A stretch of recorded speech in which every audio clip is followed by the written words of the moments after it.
Forget the Veyron.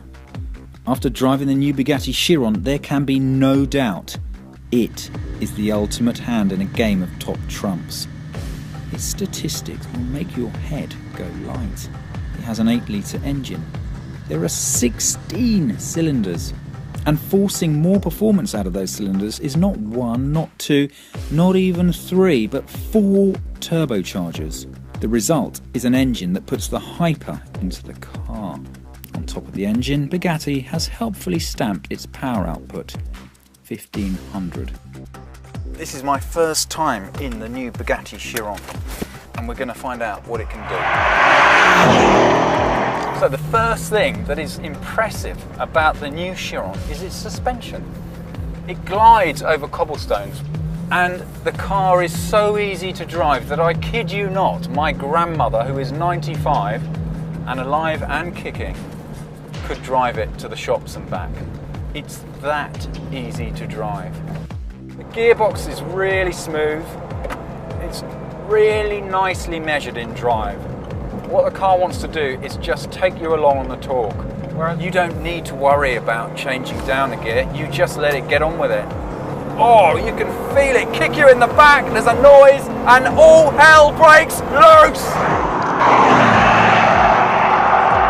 It boasts a faintly ridiculous 1500 horsepower. That's 1479 brake horsepower. To give you an idea of just how excessive that is, you'd have to combine the engines of 7 Golf GTIs to top the Bugatti's powerhouse. There is nothing like this that I've driven. You feel like you're part of the car, from the steering to the brakes to the way you're sat in the seat and the driving position. It's all happening around you and you feel really involved.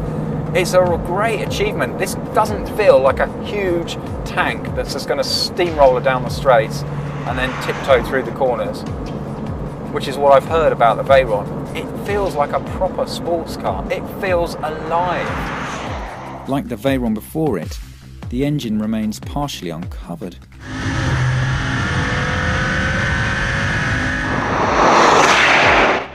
Inside, the driver gets an analog speedometer.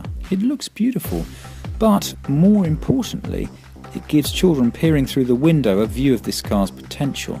500 kilometers an hour, or 310 miles per hour.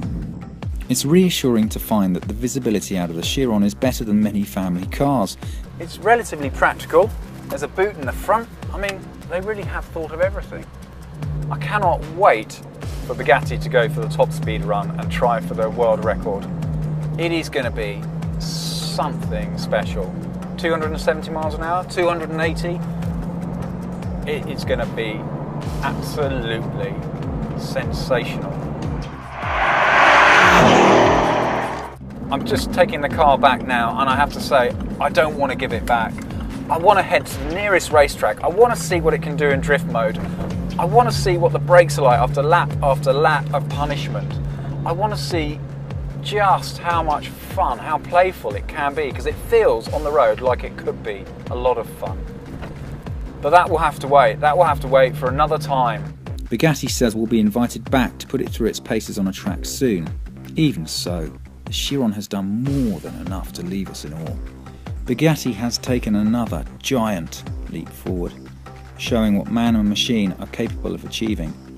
More significantly, it seems the company has built a machine that makes a Veyron feel like it's got its shoelaces tied together.